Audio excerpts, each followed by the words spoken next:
മറുനാടൻ മലയാളിയുടെ തെരഞ്ഞെടുപ്പ് സർവേ എന്തുകൊണ്ടും തീർത്തും വ്യത്യസ്തമായ ഒന്നായിരുന്നു.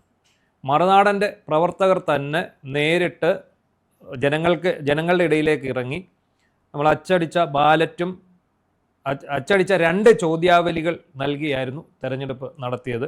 ആ തെരഞ്ഞെടുപ്പ് സർവേ നടത്തിയത്. ആ തെരഞ്ഞെടുപ്പ് സർവേയുടെ തിരുവനന്തപുരം, കൊല്ലം, അതുപോലെ 2 ജില്ലകളിലെ തിരുവനന്തപുരം, കൊല്ലം ജില്ലകളിലെ ക്യാപ്റ്റൻ ആയിരുന്നു ശ്രീ രാജ്മോഹൻ. അദ്ദേഹം നമ്മളോടൊപ്പം ഉള്ളത്. നമ്മുടെ ഈ 2 ജില്ലകളിലെ ഒരു ട്രെൻഡ് അന്ന് എങ്ങനെയായിരുന്നു, അന്ന് നേരിട്ടിറങ്ങിയപ്പോൾ എന്തൊക്കെ അനുഭവങ്ങളാണ് നമ്മുടെ സർവേ പ്രവർത്തകർക്ക് നേരിടേണ്ടി വന്നത്. രസകരമായ അനുഭവങ്ങൾ ഒരുപാടുണ്ടായിരുന്നു, അതുപോലെ തന്നെ കൈപ്പേറിയ അനുഭവങ്ങളുണ്ടായിരുന്നു. അപ്പോൾ ആദ്യം തിരുവനന്തപുരം ജില്ലയിൽ നിന്നാണ് ഇവർ സർവേ ആരംഭിച്ചത് അല്ലേ? അല്ല, ആദ്യം കൊല്ലം ജില്ലയിൽ അവിടെ നിന്ന് ഇങ്ങോട്ട് വരികയായിരുന്നു. നമ്മൾ ചാത്തന്നൂരും തുടങ്ങി അങ്ങോട്ട്. ഈ കൊല്ലത്തെ മൊത്തത്തിൽ എങ്ങനെയാണ് വിലയിരുത്തുന്നത്? കൊല്ലത്തിൽ ശരിക്കും പറഞ്ഞാൽ ഞങ്ങൾ അന്ന് ഈ സർവേ നടത്തുന്ന സമയത്ത് ശരിക്കും പറഞ്ഞാൽ കൂടുതൽ മണ്ഡലങ്ങളിൽ LDF തന്നെയാണ് മുന്നിട്ട് നിന്നത്. അതിന് മാത്രമല്ല, ചില മണ്ഡലങ്ങളിൽ LDF UDF തമ്മിൽ നേരിയ വ്യത്യാസം ഉണ്ടായിരുന്നുള്ളൂ പലപ്പോഴും. പക്ഷേ അവിടെയൊക്കെ തന്നെ നമുക്ക് മനസ്സിലാക്കാൻ കഴിഞ്ഞൊരു കാര്യം, ഈ നമ്മൾ LDF മുന്നിലായിരുന്നു എന്ന് സർവേ എടുത്ത മണ്ഡലങ്ങൾ പോലും ചിലപ്പോൾ UDF മുന്നിലെത്താനുള്ള സാധ്യത വളരെ കൂടുതലാണ്. അതുപോലെ ശ്രദ്ധേയമായ മണ്ഡലമായിരുന്നു ചാത്തന്നൂർ. നമ്മൾ തുടങ്ങിയ ചാത്തന്നൂർ BJPക്ക് മുൻതൂക്കമുള്ളൊരു മണ്ഡലം. BJPക്ക് മുൻതൂക്കം. BJP ഇപ്പോഴും 2ാം സ്ഥാനത്താണ് വന്നത്. കഴിഞ്ഞ നിയമസഭാ തെരഞ്ഞെടുപ്പിൽ 2ാം സ്ഥാനത്ത് വന്ന പോലെ ഞങ്ങളുടെ സർവേയിലും BJP 2ാം സ്ഥാനത്താണ് അവിടെ വന്നത്.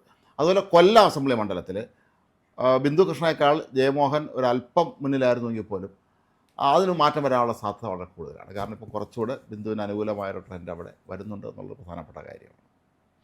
അപ്പോൾ ഈ കൊല്ലത്തിൻ്റെ ഒരു രീതി എങ്ങനെയായിരുന്നു? അവിടുത്തെ ഓരോ മണ്ഡലങ്ങളിലും എത്തിയപ്പോൾ ഇപ്പോൾ കരുനാഗപ്പള്ളി പോലുള്ള മണ്ഡലങ്ങളിൽ എത്തി. കരുനാഗപ്പള്ളി മണ്ഡലത്തിൽ ഞങ്ങൾ ആദ്യം നടത്തിയ സർവേയിൽ CR മഹേഷ് കുറച്ച് പുറകിലായിരുന്നു. പിന്നീട് നമ്മളത് ഒന്നുകൂടെ വിശദമായി കൂടുതൽ ഭാഗങ്ങളിലേക്ക് അതിൻ്റെ അന്വേഷണം പോയപ്പോഴേക്കും CR മഹേഷ് തന്നെയാണ് മുന്നിൽ വന്നിരുന്നത്. പുനലൂർ പോയപ്പോൾ അവിടെ LDF തന്നെയായിരുന്നു മുൻതൂക്കം. പക്ഷേ അവിടെ കോൺഗ്രസിൻ്റെ സ്ഥാനാർത്ഥിയായിരുന്നു മത്സരിച്ചിരുന്നത് എങ്കിൽ ഒരുപക്ഷെ ഇതിൽ വലിയൊരു മാറ്റം വരും. മുസ്ലിം ലീഗിനാണ് ആ സീറ്റ് കൊടുത്തിട്ടുള്ളത്. അവിടുത്തെ പല വോട്ടർമാർ ഇത് ആരാണെന്ന് ഞങ്ങൾക്ക് അറിയില്ല. അദ്ദേഹം വലിയൊരു വ്യവസായിയാണെന്ന് കേട്ടു. അല്ല, അദ്ദേഹത്തെക്കുറിച്ച് അവർക്ക് വലിയ ധാരണയില്ല. മാത്രമല്ല, അത് വളരെ നേരത്തെ തന്നെ CPI വളരെ PK ശ്രീനിവാസൻ ഉണ്ടായിരുന്നു. അദ്ദേഹം മകൻ PS സുപാൽ, രാജു വന്നിട്ടുണ്ട്, P രാജു വന്നിട്ടുണ്ടായിരുന്നു.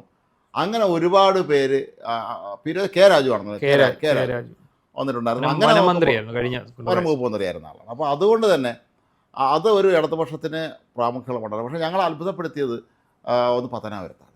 പത്തനാപുരം നമ്മൾ പൊതുവെ KV ഗണേഷ് കുമാറിന് അനുകൂലമാണ് എന്നാണ് നമ്മൾ നേരത്തെ കരുതിയിരുന്നെങ്കിൽ പോലും അവിടെ വലിയ വ്യത്യാസം അക്കാര്യത്തിൽ സംഭവിച്ചിട്ടുണ്ട്. അവിടെ നമ്മുടെ ജ്യോതികുമാർ ചാമക്കാല ഞങ്ങളുടെ സർവേയിൽ ശരിക്കും മുന്നിൽ തന്നെയാണ് നിന്നത്. മാത്രവുമല്ല, അവിടെ ആളോട് സംസാരിക്കാൻ നമുക്ക് മനസ്സിലാക്കാൻ കഴിഞ്ഞ ഒരു കാര്യം, ഈ ഉമ്മൻചാണ്ടിക്ക് നേരെ ഉണ്ടായ അന്നത്തെ ഈ ആരോപണവും അദ്ദേഹത്തെ അപഖ്യാതിപ്പെടുത്തിയതിലൊക്കെ പിന്നെ ഈ ഗണേഷ് കുമാർ വലിയൊരു പങ്കുണ്ട് എന്ന രീതിയിൽ അവിടെ മുഴുവൻ ഫ്ലക്സുകളും അതിൻ്റെ ഒരുപാട് കാര്യങ്ങൾ അവിടെ ഉണ്ട്. ആളുകൾക്കിടയിൽ അങ്ങനെ ഒരു ഫീലിംഗ് ഉണ്ട്. കാരണം ഉമ്മൻചാണ്ടി അവർക്ക് വലിയ ഇഷ്ടമാണ്. അപ്പോൾ ഇതൊക്കെ ഒരു വലിയ ഘടകമായി മാറും. മാത്രവുമല്ല, ഈ കൊല്ലത്തെ പല മണ്ഡലങ്ങളിലും ഈ 2020 സ്ഥാനാർത്ഥികൾ മത്സരിക്കുന്നുണ്ട്. അതിൽ BJP പ്രവർത്തകർക്ക് വളരെ കടുത്ത അതൃപ്തിയുണ്ട്, ഉണ്ടായിരുന്നു. അപ്പോൾ അത് അവർ പലരും പറയുന്നുണ്ട്. ഇപ്പോൾ ഞങ്ങൾക്ക് ഇവരൊന്നും അറിയില്ല. പല മണ്ഡലങ്ങളിലും ഈ അജ്ഞാതരായ ആളുകളാണ് സ്ഥാനാർത്ഥികളായി വന്നിട്ടുള്ളത്. ഇതാരെന്ന് ഞങ്ങൾക്ക് അറിയില്ല, ഞങ്ങളുടെ പാർട്ടിയിൽ അതിനുള്ള അർഹതയുള്ളവരുണ്ടായിരുന്നില്ലേ, ഘടകകക്ഷികൾ ആണെങ്കിൽ പോലും അവർക്ക് സ്വാധീനമുള്ള മണ്ഡലങ്ങളിൽ സീറ്റ് കൊടുത്ത പോലെയായിരുന്നു എന്ന് ഞങ്ങളത് ചോദിച്ച പലരും ഉണ്ട്. ഈ കൊല്ലത്തെ എനിക്ക് തോന്നുന്നു ഏറ്റവും ഗ്ലാമർ മത്സരം നടക്കുന്നത് പത്തനാപുരത്താണെന്ന് തോന്നുന്നു അല്ലേ? അവിടെ ഈ മറിയ ഉമ്മൻ പ്രചാരണത്തിന് ഇറങ്ങിയിരുന്നു എന്ന് കേട്ടു. അവിടെ അത് ഒരു വലിയ സ്ട്രാറ്റജി ആയിരുന്നു അല്ലേ? വലിയ സ്ട്രാറ്റജി. ഞാൻ നേരത്തെ പറഞ്ഞല്ലോ, ഉമ്മൻചാണ്ടി ഫാക്ടർ എന്നുള്ള കാര്യം വളരെ ഫലപ്രദമായ രീതിയിൽ മുതലെടുക്കാൻ കോൺഗ്രസിന് കഴിഞ്ഞു. പിന്നെ എനിക്ക് തോന്നുന്നു കഴിഞ്ഞ 5 വർഷമായി ജ്യോതികുമാർ ചാമക്കാല അവിടെ കേന്ദ്രീകരിച്ച അദ്ദേഹം പ്രവർത്തിക്കുകയായിരുന്നു എന്നാണ് പറഞ്ഞത്. അത് ശരിയാണെങ്കിൽ പോലും നമുക്കറിയാം ഗണേശന് ഒരു വല്ലാത്ത ഒരു സ്വാധീനമുള്ള ഒരു സ്ഥലമാണ്. ഇപ്പൊ ഈ സമീപകാലത്ത് ഉണ്ടായ ഒരു വിവാദം ഉണ്ടല്ലോ, അയാളുടെ ഭാര്യയെ ബന്ധപ്പെട്ടുള്ള ആരോപണം, ഭാര്യ വന്നിട്ട് ഇയാളെ പിടിച്ച് അതിനെ കുറിച്ചൊരു പൾസ് നിങ്ങൾ അവിടെ ഉള്ളവരോട് ചോദിച്ചപ്പോൾ എന്തായിരുന്നു? പലർക്കും അക്കാര്യത്തിൽ ഭയങ്കര വിയോജിപ്പുണ്ടായിരുന്നു. ചില പ്രത്യേകിച്ച് 1-2 സ്ത്രീകൾ അക്കാര്യത്തിൽ ഞങ്ങളുടെ അടുത്ത്. അപ്പോൾ ഈ സ്ത്രീകളുടെ വോട്ട് ഇത്തവണ ഗണേശന് നഷ്ടമാകും അല്ലേ? സാധ്യത കൂടുതൽ. കാരണം ഞങ്ങൾ കണ്ടവർ തീരെ ചെറുപ്പക്കാരല്ല, അവർ കുറച്ച് കുടുംബമൊക്കെ ഉള്ള സ്ഥാപനങ്ങൾ നടത്തുന്ന ചില ആളിലൊക്കെയാണ്. അവർ ചിലർ ഇക്കാര്യത്തിൽ കടുത്ത അതൃപ്തി പ്രകടിപ്പിച്ചു. അദ്ദേഹം നല്ല മിടുക്കനായ മന്ത്രിയാണ്, നല്ല ഒരു വിഷനുള്ള ആളാണ്, ഒക്കെ തന്നെയാണ്. പക്ഷേ ഈ വ്യക്തിപരമായ ഒരു കാര്യം കൂടെ നമ്മളെപ്പോഴും നോക്കും. നമ്മുടെ കേരളത്തിലെ ജനങ്ങളൊരു സൈക്കി എനിക്ക് പലപ്പോഴും തോന്നിയിട്ടുള്ളത്, ആളുകൾ നോക്കുന്നവർ ഒരു രാഷ്ട്രീയക്കാരൻ അഴിമതിക്കാരനെന്ന് പറഞ്ഞാൽ അവനെ പിന്നെ കുറേ സഹിക്കും. പക്ഷേ ഇത്തരത്തിലുള്ള സ്ത്രീ വിഷയവുമായി ബന്ധപ്പെട്ട് വിവാദത്തിൽ പെട്ടുപോയാൽ അത് ആൾക്കിടയിൽ വല്ലാത്ത അവമതിപ്പുണ്ടാക്കും എന്നുള്ള കാര്യം ഉറപ്പാണ്. അത് ശരിക്കും ഗണേശനെ ബാധിക്കാനുള്ള സാധ്യത വളരെ കൂടുതലാണ്. ശരിക്കും നമ്മൾ കൊല്ലം നോക്കിക്കഴിയുമ്പോൾ അതാണ്. അപ്പം തിരുവനന്തപുരത്തേക്ക് വരുമ്പോഴാണ് ഏറ്റവും പ്രസ്റ്റീജിയസ് പോരാട്ടങ്ങൾ നടക്കുന്ന. അപ്പോൾ അതിൽ നിങ്ങൾ ആദ്യം പോയത് പാറശാലയിലേക്കാണ്. പാറശാലത്ത് വലിയൊരു മണ്ഡലമാണ്. ശരിക്കും ഞങ്ങൾ അങ്ങ് വെള്ളറട ആ ഭാഗത്തൊക്കെ പോയിട്ടുണ്ടായിരുന്നു. തമിഴ്നാടിനോട് ചേർന്ന് നടക്കുന്നത്. നമ്മൾ റോഡിൻ്റെ ഇടത് ഭാഗം പിന്നെ കേരളവും വലത് ഭാഗം തമിഴ്നാടും ഒക്കെ ഉണ്ട്. അപ്പോൾ ഈ അവിടെ നിയമസഭാ തെരഞ്ഞെടുപ്പാണ്. പക്ഷേ അവിടെ വലിയൊരു പോസ്റ്ററൊന്നും ഒട്ടിച്ചിട്ടില്ല. അപ്പോൾ നമുക്കത് കുറച്ച് ബുദ്ധിമുട്ടാണ്. ഇത് കേരളം തന്നെയാണോ അത് പാറശാലയാണോ? നേരെ ആ സമയത്ത് അവിടെ തമിഴ്നാട് ചൂട് പിടിച്ചില്ല. 23-ാം തീയതി അല്ലേ തെരഞ്ഞെടുപ്പ്. മാത്രമല്ല തമിഴ്നാട്ടിൽ നമ്മളെ അപേക്ഷിച്ച് ഇവിടുത്തെ അത്ര ചോരെടുത്തോ അതില്ല. അത് ഞാനും ശ്രദ്ധിച്ചിട്ടുണ്ട്. ഞാനും ഇതുപോലെ ഒരു വലിയ തെരഞ്ഞെടുപ്പ് കാലത്ത് ഞാൻ മധുരയ്ക്ക് പോയി, കാറിൽ പോയി, സ്വന്തമായിട്ട് പോയ വഴിക്ക് നമ്മൾ ആകെ ഒരു എങ്ങും പോസ്റ്ററുകൾ കാണാനില്ല. പിന്നെ കുറച്ച് റാലികളും ജാഥകളും ഒക്കെ കുഞ്ഞു കുഞ്ഞു ജംഗ്ഷനുകളിൽ നടക്കുന്നുണ്ടെന്നല്ലാതെ കേരളത്തിൽ നിന്ന് തീർത്തും വ്യത്യസ്തമാണ്. കാരണം അവിടെ പോസ്റ്റർ ഒട്ടിക്കാനാണെങ്കിൽ പോസ്റ്റർ കാണുന്നിടത്ത് മാത്രം ഒട്ടിച്ചാൽ മതി. കാരണം അവിടെ നമ്മൾ ഒരു ഗ്രാമത്തിൽ അല്ലെങ്കിൽ ഒരു ജംഗ്ഷൻ കഴിഞ്ഞാൽ പിന്നെ കിലോമീറ്ററുകളോളം വിജനമായ സ്ഥലമല്ല. അതാണ്. അപ്പം പിന്നെ അവിടെ അത് പോസ്റ്റർ ഒട്ടിച്ചിട്ട് കാര്യമില്ല. അതുകൊണ്ട് അവർ ഈ ഗ്രാമപ്രദേശങ്ങളിലാണ് ഈ പോസ്റ്ററുകൾ കൂടുതൽ. അതുകൊണ്ട് തന്നെ അവർ തെരഞ്ഞെടുപ്പ് വില കുറഞ്ഞിരിക്കുമെന്നാണ്. വളരെ കുറഞ്ഞിരിക്കും. കാരണം പൈസ കൂടി പോസ്റ്ററിനും ഫ്ലക്സിനും ഒക്കെ ആണല്ലോ ആവുന്നത്. അപ്പോൾ ഞങ്ങൾ പാറശാലയിൽ അവിടെ ഞങ്ങൾ പ്രധാനപ്പെട്ട ഭാഗങ്ങളിലൊക്കെ പോയി മനസ്സിലാക്കാൻ കഴിഞ്ഞാൽ അവിടെ CK ഹരീന്ദ്രൻ എന്ന സിറ്റിംഗ് MLA CPM-ൻ്റെ ഇത് നേരത്തെ കഴിഞ്ഞ 2 തവണ MLA ആയിരുന്ന ആളാണ്. അദ്ദേഹത്തിന് വലിയ ജനസ്വാധീനമുണ്ട് എന്ന് നമുക്ക് മനസ്സിലാക്കാൻ കഴിഞ്ഞത്. നേരത്തെ റസാനിലെ എതിർ സ്ഥാനാർത്ഥി നേരത്തെ DC പ്രസിഡൻ്റൊക്കെ ആയിരുന്ന ആളാണ് തിരുവനന്തപുരത്ത്. എങ്കിൽ പോലും CK ഹരീന്ദ്രൻ സിറ്റിംഗ് MLA എന്നുള്ളത് അതിനോട് കാര്യം അവിടെ ചെയ്യാൻ കഴിഞ്ഞു എന്ന് നമുക്ക് മനസ്സിലാക്കുന്നു. അപ്പോൾ ആൾ പറയുന്നുണ്ട് അതൊക്കെ അവിടെ വന്ന റോഡുകളുടെ വികസനം അതല്ലെങ്കിൽ ഒരുപാട് വികസനങ്ങൾ വന്നു എന്ന് ജനങ്ങൾ ആൾ തന്നെ നമ്മളോടത്ത് പറയുന്നത്. അപ്പോൾ നമ്മൾ ആളുമായിട്ട് ഒരുപാട് സംസാരിക്കാനും സമയമില്ലെങ്കിൽ പോലും കുറച്ച് സ്ഥാപനങ്ങളിൽ പോയി നമ്മൾ ആളെ കാണുകയൊക്കെ ചെയ്യുമ്പോൾ അവർ പലരും അവർ രാഷ്ട്രീയമൊന്നും ഉള്ളവരല്ല. എന്നാൽ പോലും അവർ പറയുന്നുണ്ട് ഞങ്ങൾ ഈ CK എന്നല്ല അദ്ദേഹം CK ോട് കാര്യങ്ങൾ ചെയ്തിട്ടുണ്ട്. അവരുടെ ഒരു മുഖഭാവത്തു നിന്ന് മനസ്സിലാക്കാൻ കഴിയുന്നത് ഒരു പക്ഷേ CK ഹരീന്ദ്രന് അവിടെ സാധ്യതയുണ്ട് എന്നുള്ളത് തന്നെയാണ്. അതുപോലെ ഈ നേമം കാട്ടാക്കട ഞാനാണ് പോയത്. നേമത്തും വട്ടൂർക്കാവിലും തിരുവനന്തപുരം സെൻട്രലും വേറെ നമ്മുടെ അമലിൻ്റെ നേതൃത്വത്തിലുള്ള ടീമുകളാണ് പോയത്. കാട്ടാക്കട എടുക്കാം. കാട്ടാക്കടയിൽ അവിടെ ഞങ്ങൾക്ക് കാണാൻ കഴിഞ്ഞത് ഒരു IB സതീഷ് അവിടുത്തെ സിറ്റിംഗ് MLA അദ്ദേഹത്തിന് ഒരു അപ്പർ ഹാൻഡ് ഞങ്ങൾ അവിടെ സർവേ നടത്തുന്ന സമയത്തുണ്ടായിരുന്നു. പക്ഷേ അദ്ദേഹത്തിൻ്റെ എതിർ സ്ഥാനാർത്ഥിയായ കോൺഗ്രസിലെ MR ബൈജു ആൾ ജനകീയനാണ് എന്നുള്ളതാണ് നമ്മൾ വളരെ ശ്രദ്ധിക്കേണ്ടുന്നൊരു കാര്യം. ഈ കോൺഗ്രസ് നേതാക്കളിൽ ഒരു തിരുവനന്തപുരം ജില്ലയിൽ ഇത്ര ഒരു ചെറുപ്പക്കാരനായ ഒരാൾ ഇത്രയും ജനസ്വാധീനമുള്ള ഒരു വ്യക്തി അപൂർവം ഒരാളായിരുന്നു ഈ MR ബൈജു. മാത്രമല്ല PK കൃഷ്ണദാസാണ് അവിടുത്തെ BJPയുടെ സ്ഥാനാർത്ഥി. അദ്ദേഹം കുറേ കാലം അവിടെ വീടെടുത്ത് താമസിച്ച് അവിടെ പ്രവർത്തനം നടത്തിയായിരുന്നു. പക്ഷേ നമ്മുടെ സർവേയിലൊക്കെ അദ്ദേഹം 3ാം സ്ഥാനത്തായി പോയി എന്നുള്ളത് ഒരു കാര്യമാണ്. BJP പറയുന്ന അവർക്ക് സാധ്യതയുള്ള മണ്ഡലങ്ങളിലൊന്നാണ് എന്നാണ്. പക്ഷേ ഞങ്ങൾ ഉൾപ്രദേശത്തൊക്കെ പോയതാണ്. പക്ഷേ BJP എല്ലായിടത്തും പോസ്റ്ററും പാർട്ടി ഓഫീസുകളും ഇതൊക്കെ കാണുന്നുണ്ട് എങ്കിൽ പോലും നമ്മൾ ഒരു ഉദ്ദേശിച്ചതുപോലെയുള്ള ഒരു ഉയർച്ച അത് എല്ലായിടത്തും ഉണ്ട്. BJPയുടെ ഇപ്പം ഞാൻ പറയുന്നത് ആറന്മുള മണ്ഡലത്തിലാണെങ്കിൽ പോലും കുമ്മനം രാജശേഖരനാണ്.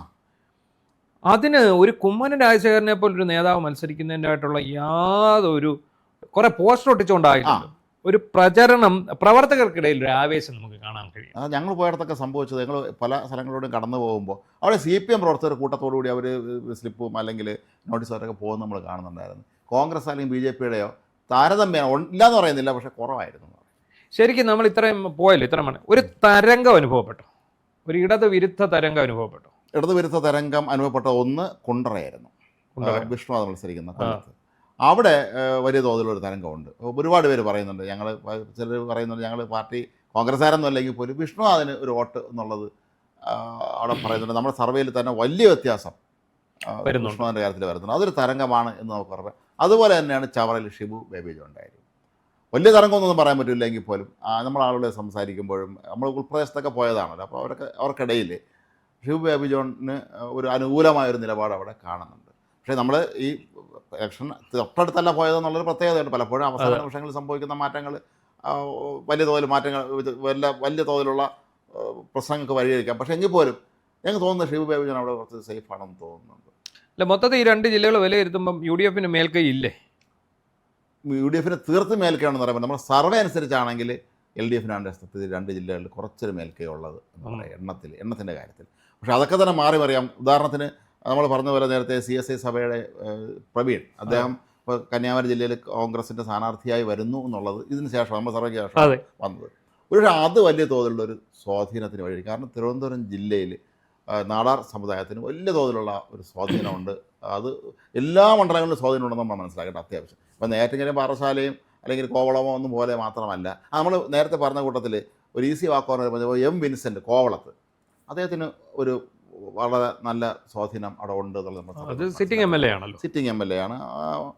മറ്റേ എതിർ സ്ഥാനാർത്ഥി താരതമ്യേന പുതുമുഖമാണ്. അതിൻ്റെ പിതാവ് അറിയപ്പെടുന്ന നേതാവായിരുന്നു പ്രൊഫസർ ഡാനിയൽ. അദ്ദേഹം തിരുവനന്തപുരം ജില്ലാ പഞ്ചായത്ത് വൈസ് പ്രസിഡൻ്റൊക്കെ ആയിരുന്ന ആളാണ്. ഇത് അടിയന്തരാവസ്ഥ കാലത്ത് കൊണ്ട് മർദ്ദനമൊക്കെ ചെയ്തിട്ടുള്ള ആളൊക്കെയാണ്, പ്രമുഖനാണ്. പക്ഷെ അദ്ദേഹത്തിൻ്റെ മകൻ ജില്ലാ പഞ്ചായത്ത് മെമ്പറൊക്കെ ആയിരുന്നുണ്ട്. പക്ഷേ എന്നാലും ഈ എം വിൻസെൻറ്റിന് അവിടെ ഒരു മേൽക്കൈ ഉണ്ട് എന്നുള്ള കാര്യം ഉറപ്പാണ്. അപ്പോൾ അങ്ങനെ നോക്കുമ്പോൾ തിരുവനന്തപുരം ജില്ലയിൽ ഈ പ്രവീണിൻ്റെ സ്ഥാനാർത്ഥിയാക്കിയുള്ള കോൺഗ്രസിൻ്റെ രാഷ്ട്രീയ നീക്കം ഒരു പക്ഷേ നമ്മുടെ അവസാന വർഷത്തെ ഈ നീക്കം ഒരു പക്ഷേ അത് മാത്രമല്ല അദ്ദേഹം പ്രവീൺ ഇടപെടുകയും, അപ്പോൾ CSC സഭ എന്ന തിരുവനന്തപുരം ജില്ലയിലെ ഏറ്റവും പ്രബല വിഭാഗമാണ്. അവർ അതുവഴി ഇടപെടുകയൊക്കെ ചെയ്തിട്ടുണ്ടെങ്കിൽ ഒരുപാട് മണ്ഡലങ്ങളിൽ അതിൻ്റെ ഒരു കരുണ ഉണ്ടാവാനുള്ള സാധ്യത വളരെ കൂടുതലാണ്. അപ്പോൾ നമ്മൾ തിരുവനന്തപുരം, കൊല്ലം എന്നീ 2 ജില്ലകളാണ് സർവേ നടത്തിയിട്ടുള്ളത്. ആ സർവേ നടത്തുന്ന സമയത്ത് ആ ഒരു സാഹചര്യം പിന്നീട് വ്യത്യസ്തമായി വന്നേക്കാം. മാത്രമല്ല ഈ സർവേയിൽ ഉണ്ടായ ഒരു കാര്യം കൂടെ പറഞ്ഞ് അവസാനിപ്പിക്കാം. ഈ മോശമായ പെരുമാറ്റം ഒരു ഭാഗത്തുനിന്നും ഉണ്ടായില്ല എന്നുള്ളതാണ്. നമ്മളാരും അങ്ങനെ പലർക്കും അതിശയമായിരുന്നു ഇങ്ങനെ നേരിട്ട് സർവേക്കാരെ നടത്താൻ വരുമ്പോൾ ആർക്കും വലിയ അത്ഭുതമാണ്. എല്ലാവരും വളരെ മാന്യമായിട്ടാണ് പെരുമാറിയത്. അത് നമുക്ക് വളരെ സന്തോഷമുള്ള കാര്യമാണ്. കാരണം ഇവർ പലരും പറയുന്നുണ്ട് വേറെ ആരും ചാനലുകാർ വന്നതെങ്കിലും ആരും വന്നിട്ടില്ല എന്നാണ് അവർ പറയുന്നത്. പിന്നെ പല ചാനലുകാർ എങ്ങനെയാണ് നടത്തിയെന്ന് നമുക്ക് ഇപ്പോഴും അറിയില്ല. അല്ലെങ്കിൽ പോലും നമുക്കൊരു വലിയൊരു അനുഭവമായിരുന്നു. കാരണം നമ്മൾ ആളുകൾ നേരിട്ട് ഇടപെടുകയാണ്. അപ്പോൾ അവിടെ നിന്ന് ഫീഡ്ബാക്ക് കിട്ടും. ചിലർ അവരുടെ വിയോജിപ്പുകളൊക്കെ പറയും, പക്ഷേ അതൊന്നും ഒരിക്കലും മോശമായ ഭാഷയിലായിരുന്നില്ല. ഞങ്ങളുടെ അങ്ങനെ മോശം ഭാഷയിൽ ഒരാൾ പോലും പെരുമാറിയില്ല എന്നുള്ളത് നമുക്ക് വളരെ സന്തോഷകരമായ ഒരു കാര്യമാണ്. കടുത്ത വെയിലായിരുന്നു, വലിയ കാലാവസ്ഥ പ്രശ്നങ്ങളൊക്കെ ഉണ്ടായിരുന്നെങ്കിൽ പോലും നമ്മൾ ഈ ആളുകളുടെ ഇടയിലേക്ക് ചെല്ലുമ്പോൾ ഉണ്ടല്ലോ നമുക്ക് വലിയ സന്തോഷമാണ്. ജനങ്ങൾ അവരെങ്ങനെ പ്രതികരിക്കുന്നു, നമ്മളെപ്പോഴും വാർത്ത കൊടുക്കുന്നതല്ലാതെ ഇവരൊരു നേരിട്ട് പലപ്പോഴും ഇടപെടാറില്ലല്ലോ. അപ്പോൾ അത് വലിയൊരു അനുഭവമായി മാറി. കഴിഞ്ഞ ലോക്സഭാ തെരഞ്ഞെടുപ്പിൽ നമ്മൾ സർവേക്ക് പോയിരുന്നെങ്കിൽ പോലും അതിനേക്കാളും കുറച്ചുകൂടെ ഒരു രസകരമായ അനുഭവമായി ഇത് മാറുകയായിരുന്നു. അപ്പോൾ ഗ്രൗണ്ട് റിയാലിറ്റിയാണ് നമ്മൾ സർവേയിൽ പോയ സമയത്തുള്ള ഒരു ഗ്രൗണ്ട് റിയാലിറ്റിയാണ് നമ്മൾ ഇതിവിടെ പറഞ്ഞത്. അപ്പോൾ അതനുസരിച്ച് തിരുവനന്തപുരം, കൊല്ലം ജില്ലകളിൽ വളരെ കടുത്ത ഒരു മത്സരം തന്നെയാവും നടക്കുക.